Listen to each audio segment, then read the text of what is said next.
Salut la compagnie. Alors aujourd'hui, nouvelle vidéo. Parachat? Non. Je sais pas. Comment ça tu sais pas? Bah, je voulais te retourner la question, mais je savais que tu allais dire non, donc j'ai hésité. Non, tu vas trouver la paracha.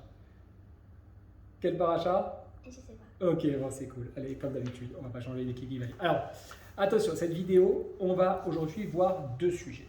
D'accord? Et on a changé de fromage. Exactement. La première, c'est qu'on finit le Sefer Bamidbar de la semaine dernière, Oui. tu te souviens. Le deuxième chose, c'est qu'on est un Shabbat particulier. Quel Shabbat on est? Tisha B'Av. Shabbat Tisha B'Av. Alors, Et c'est bizarre parce que dans le Shabbat, on est d'accord que dans Tisha B'Av, on n'a pas le droit de manger de viande et des trucs comme ça. Alors comment ça non, attends, une seconde. Quel truc comme ça? Manger de la viande, On n'a pas le droit à Tisha B'Av de manger de la viande, y aller à la piscine aller à la piscine, oui. et écouter des instruments. Et C'est écouter de la musique avec des instruments, Oui, exactement. oui. Ça, si c'est vocal, on peut Oui, écouter. si par exemple c'est des voix, on peut. Voilà. Mais, Et c'est bizarre. attends une seconde, Tisha B'Av, c'est Tisha, c'est le 9 Av. Ouais. 9 Av, c'est demain. D'accord? Ouais. C'est Shabbat, ça tombe Shabbat. Mais pendant combien de temps on ne peut pas écouter tout ça? On ne peut pas faire tout ça. Jusqu'à Yom Rishon. Non. Dimanche. Depuis 8 jours. Ça dure 9 jours cette période de Tisha B'Av. Ok. C'est la période de Tisha B'Av. 9 jours avant Tisha B'Av, donc depuis Rosh Chodesh Av jusqu'à Tisha B'Av, on ne peut pas écouter de musique, manger de viande et aller à la piscine. En fait, tout ce Et à qui... Tisha B'Av, on a le droit? Bah, après, le lendemain. Le Hassar SR, le 10, pas le 9. Ah, ok. Et qu'est-ce qui se passe le jour de Tisha B'Av? On mange. On mange pas, Ah, on jeûne. j'ai pas Ok. demandé. Alors, qu'est-ce que tu voulais me demander comme question? Je voulais te demander comment ça se fait, comme on a expliqué qu'on n'a pas le droit de manger de viande, comment ça se fait que Shabbat, Tisha B'Av, Shabbat très particulier comme tu as dit, on peut manger de la viande. Ah, ça.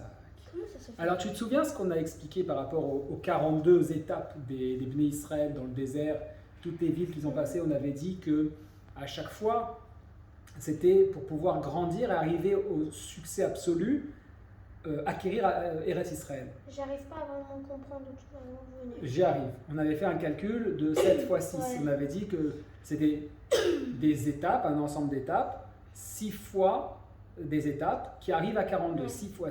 7 fois des étapes de 6 jours. Et les 6 Sept jours, fois on avait six. dit, les 6 jours, on avait dit que c'était les jours de la création, les jours de la semaine, qui apportent à chaque fois la récompense du Shabbat. Oui, Donc on a compris depuis le temps qu'on étudie ensemble que Shabbat c'est un jour important. important. Non seulement il est important, que c'est le jour pour te répéter. En fait- C'est bien, parce que finalement je fais Dvarim. C'est-à-dire que Dvarim, ça permet d'introduire parfaitement, c'est une répétition de toute la Torah. Donc on répète un peu tout ce qu'on a vu ensemble. En fait quoi? En fait, ce jour est important parce que le créateur de... En fait, ton papa va se reposer. Mhm. Et c'est quelque chose d'important. Comme toi, quand tu te reposes, tu dois faire Kibodawim. Et je dois pas te réveiller. Ok. Et donc, Hachem... Mais tu crois franchement, on a déjà vu ça ensemble, tu crois Ouais. franchement que Kadosh Baruch Hu, il s'est reposé? Bah, ce qu'on veut dire par reposer, beaucoup de gens disent, genre, il a en fait, il a arrêté, il a lâché. Bah, on avait même vu, rappelle-toi, tu m'avais donné l'exemple des gens qui font des muscles et tout, que c'est là où le corps il travaille le plus, c'est quand Ouais. au moment où on fait rien. Donc on avait vu que Shabbat, effectivement, il a une particularité. Vaïkadesh Oto, c'est C'est le le seul Shabbat jour de la Melarto. semaine. Oui, exact. Qui vaut Shabbat Mikol Melarto. C'est le seul jour de la semaine qui est créé, le 7e jour, sa particularité, on l'a déjà vu ensemble, c'est la création. Et donc, du coup, ce jour de Shabbat, il a une dimension particulière parce que Mikol Melarto, il inclut tous les jours de la semaine. Du coup, même si Tisha B'Av, ça tombe Shabbat, Comme Eh ben- Shabbat est plus important que Tisha B'Av. non, c'est pas plus important. Il a un srout, il a un mérite. Oui. Et ce jour de Shabbat, justement, pour ceux qui font pas un Shabbat, par exemple, on peut leur dire, mais regarde comme c'est incroyable. Parce que le Shabbat, il est capable de te repousser les galères d'un jeûne, d'un moment de tristesse, de deuil. Parce que Tisha B'Av, les 9 jours de Tisha B'Av, c'est des moments où on se recueille, où on réfléchit à ce qui s'est passé et comment on est arrivé jusqu'à ce que les 2 Beth Amikdash soient détruits. Et pour autant, le Shabbat, il y a tellement de joie, c'est tellement un jour incroyable parce que Akadosh Baruch Hu, il a rendu Kadosh que, non, je suis désolé, Akadosh Baruch Hu, il nous fait un petit clin d'œil, il nous dit aujourd'hui, vous devriez pleurer très fortement parce que les Bnei Israël ils ont fauté et qu'en conséquence de ça, les Beth Amikdash ils ont été les deux, le premier et le deuxième, avec des années, des siècles d'écart, mais ils ont été détruits. Eh bien, comme c'est Shabbat, on ne pleure pas entièrement et on se réjouit pour Shabbat. Et on va décaler le jeûne au lendemain. Du coup, Yom Rishon, qui est le 10 Av, eh ben, on va jeûner nous en souvenir du 9 Av. Et je sais qu'il y a beaucoup de gens, par exemple, qui font des Shiurim Torah, qui oublient de préciser deux Beth Amikdash.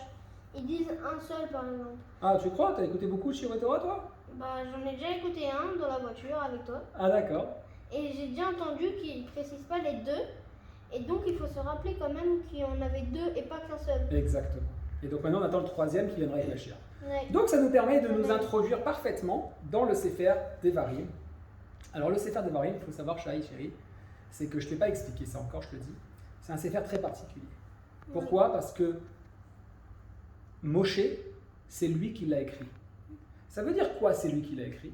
Ça veut dire qu'il a fait ça de sa propre initiative. C'est lui qui a choisi de l'écrire. J'étais en train de me dire, mais il est Niftar, comment ça se Ah fait? non, pas du tout. Il va annoncer, justement dans ce Sefer, on va se rendre compte que Moshe, il annonce son départ. Il dit voilà, j'ai 120 ans, d'accord, j'écris ce livre, et on a appris lors du live de cette semaine que j'ai fait avant-hier soir, on a appris une petite particularité, c'est qu'évidemment, il a écrit ce livre, mais sous la providence divine, c'est-à-dire sous l'influence d'Akadosh Baruch Hu, comme c'est marqué dans le Zohar, que la parole de Dieu, pas la parole de Dieu, mais la providence vraiment, la volonté, l'expression d'Akadosh Baruch Hu, elle s'exprimait à travers la gorge de Moshe, d'accord? Ça veut dire que on a vu pendant ce live-là, Hachem a pris le corps de Moshe pour parler.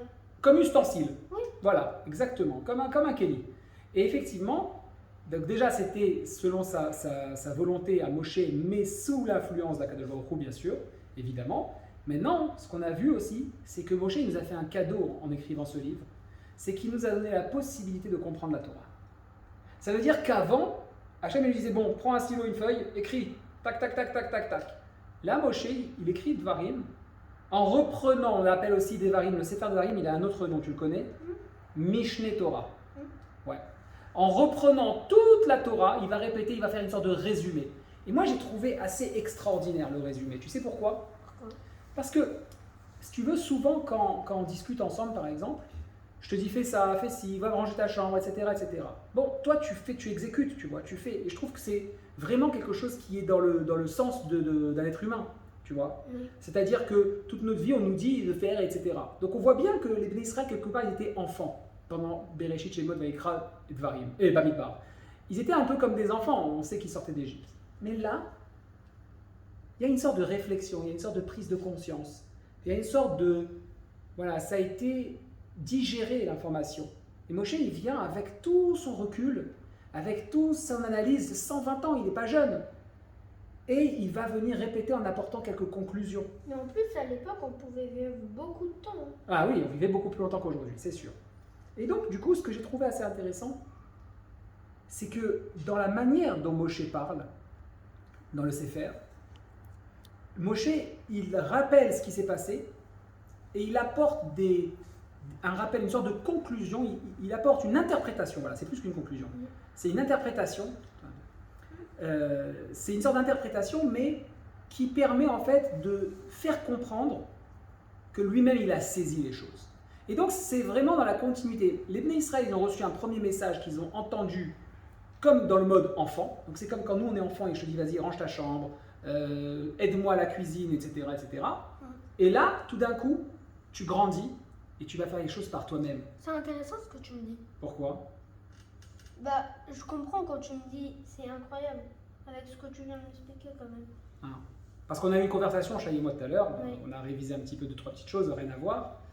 Et il s'est passé que, voilà, je lui disais que dans la Torah, il y a des choses qui sont incroyables. Et il me disait, mais moi j'ai du mal à comprendre que c'est incroyable, je ne le vois pas tout le temps. Alors je lui ai proposé que lorsqu'on fait le live ou quand on fait une vidéo, Il m'explique. Voilà, Tu je t'explique. Parce que comme tu t'y connais mieux en Torah que moi, j'arrive pas à comprendre souvent, par exemple, quand il étudie avant la vidéo, il me dit « Waouh, j'ai appris quelque chose d'incroyable ». Moi, j'arrive pas à comprendre quand tu l'expliques dans la vidéo. Donc dorénavant, si tu ne comprends pas, soit j'arrive à te l'expliquer rapidement, et si j'y arrive pas, on en reparlera après. Oui. Quoi qu'il en soit, on a compris maintenant que... mets-toi face à la caméra un petit peu. Papa. Voilà. On a compris que, en l'occurrence, dans les Sfarim d'avant, les Bnei Israël recevaient une information, ils devaient l'exécuter, apprendre à travers cette information. Mais dans Dvarim, ils perçoivent les choses grâce au regard de Moshe et ils peuvent en tirer des leçons. Et tu veux que je te dise? Dans le Sefer, il y a un pasouk, je ne sais pas si je vais le retrouver rapidement, où Moshe, que j'ai énormément été touché d'une part par ça, mais en plus, il est très très fort parce que d'abord, il rappelle Moshe que les Bnei Israël n'ont pas fait confiance à Dieu systématiquement, n'ont pas écouté. Par exemple, il dit ici Velo ezin elechem, et vous n'avez pas. Non, c'est pas ça, c'est Akadosh Baruch Hu qui parle, c'est pas les Bnei Israël. Où est-ce que c'est? Voilà, ou va davar, c'est pas sous Klamet Bet, tu vois ici c'est marqué. Ou va davar azé enechem ma'aminim b'Hashem elokechem. Je voudrais dire quelque chose. Oui. Comment ça se fait que les Bnei Israël ont été encore aussi débiles? C'est-à-dire? Hachem leur parle. Hachem, créateur du monde, dis-toi à celui-là qui t'a créé. Ouais. Et ils parlent devant lui. Et 2 secondes après, ils font des bêtises. Alors, pas 2 secondes après, parce que le temps il passe. Oui, mais tu as raison, Ils font quand même des bêtises. Ça veut dire qu'ils n'écoutent pas. On l'a déjà vu ensemble, mais je vais le rappeler parce que comme Dvarim c'est une répétition avec un nouveau message, je vais le rappeler. En réalité, Moshe justement, il fait ce travail-là. Il dit, vous savez, voilà, je vous ai fait sortir d'Égypte avec Akadosh Baruch Hu, etc. La mer s'est ouverte et je vous ai présenté le pays et vous avez choisi de me dire, attends, regarde, ok, ce pays il a l'air magnifique, mais on va envoyer des gens. Et moi, bêtement, je vous ai suivi. J'ai d'accord d'envoyer des explorateurs. Mes raglim. Voilà. Et ça s'est retourné contre moi, parce qu'ils sont revenus et vous n'avez malheureusement pas écouté leur voix. Ils ont commencé à dire que c'était bien, mais vous avez écouté l'autre partie, etc. Et Akadosh Baruch Hu, il s'est fâché.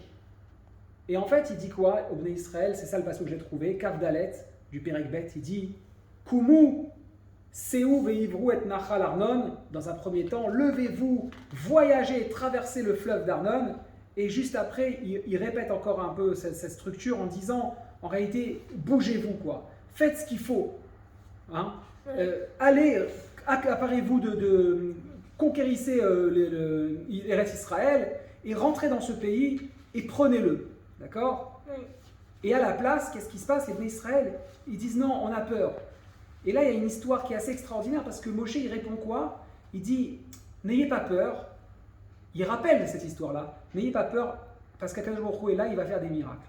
Et à cause de cette phrase, il le rappelle dans le pshat, Akadosh Baruch Hu va lui dire quoi? Tu t'es puni toi-même, tu t'es condamné, parce que du coup, toi aussi tu ne rentreras pas en Eretz Israël.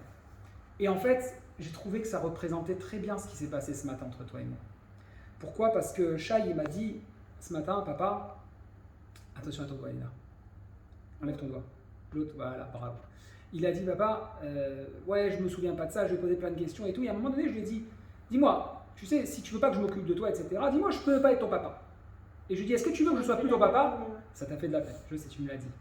Et il a pris le temps de réfléchir. Je lui ai dit, quoi, il réfléchit? Il me dit, en fait, j'ai failli dire oui. Explique-leur. En fait, je voulais pas, je lui ai dit non. Mais dans ma tête, je me suis dit, genre, oui, comme ça il pourra me laisser tranquille à un moment, tu vois. Voilà, oui, mais comme ça tu auras la paix et tu pourras oui. retourner à faire tes petites occupations. Maintenant, je suis en train de penser à ça. Mais si j'aurais dit oui, Si j'avais dit oui, dans ma tête, je viens de le dire, il m'aurait laissé tranquille. Mais après, comment j'aurais fait moi? Voilà. Et bien en fait, les Bnei Israël, c'est exactement la même chose. C'est-à-dire que quand Moshe les encourage à aller rentrer en Israël, à prendre la pleine mesure de la chance qu'ils ont d'avoir la terre et d'apprendre l'acquisition de cette terre, les Bnei Israël, ils expriment une peur. Ils expriment une peur d'une part, c'est-à-dire qu'ils se disent non, attends une seconde, nous on veut être tranquille. Peut-être qu'on ne veut pas ça. Or, l'objectif d'un homme, d'accord, dans sa vie, c'est bien de prendre la mesure de sa vie, de prendre sa vie en main, de grandir, de partir, de voyager, de se bouger et d'aller conquérir sa vie. Et en fait, la même manière que tu as failli dire oui pour papa, non, je ne voudrais pas forcément que tu sois mon papa, dans le sens, ah bah si je lui dis oui, je ne veux pas que tu sois mon papa, bah, je vais être tranquille, mais évidemment que je dis non parce que voilà, qu'est-ce que je vais devenir? Bah, les Bnei Israël font pareil. Et c'est un énorme message parce que notre Eretz Israël, on l'a à chaque moment de notre vie.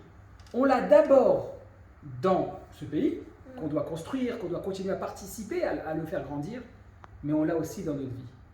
dans notre vie à nous, de grandir, d'apprendre et de prendre notre vie en main. Où Moshe il nous dit, bougez-vous, ne restez pas stoïque, ne restez pas sans rien faire. Attention, il y a une petite nuance et on finira là-dessus.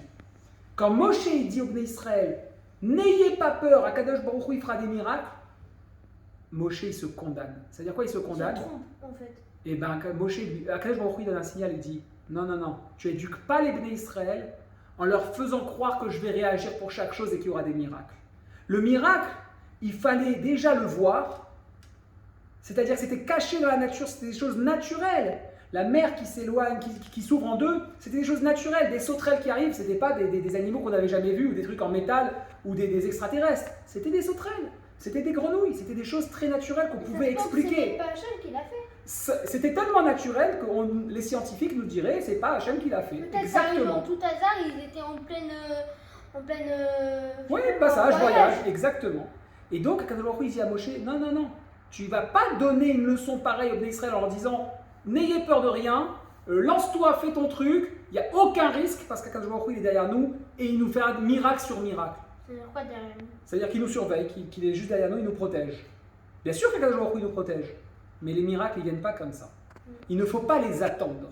Il faut les ramener. Voilà. Kumu ou Seu. Éveillez-vous. Levez-vous, voyagez et traversez les choses. Traversez la vie. Traversez, battez-vous pour le pays que vous voulez. voulez. Rien faire. Ouais, Hachem, fais-nous un nest. Exactement. Oh my god, la mer s'est ouverte, tu peux nous faire un autre nest. Exact. Tu sais que même quand la mer s'est ouverte, ils s'en foutaient. Non, mais ils se rendaient pas compte. Waouh. Ils sont juste avancés, ils se sont pas dit c'est le plus grand des miracles du monde. Ok. Voilà. Donc la leçon à prendre aujourd'hui pour ce Shabbat, c'est que si vous voulez que les choses se passent, n'attendez pas le miracle. Le miracle, il viendra ou il viendra pas. L'ochachou.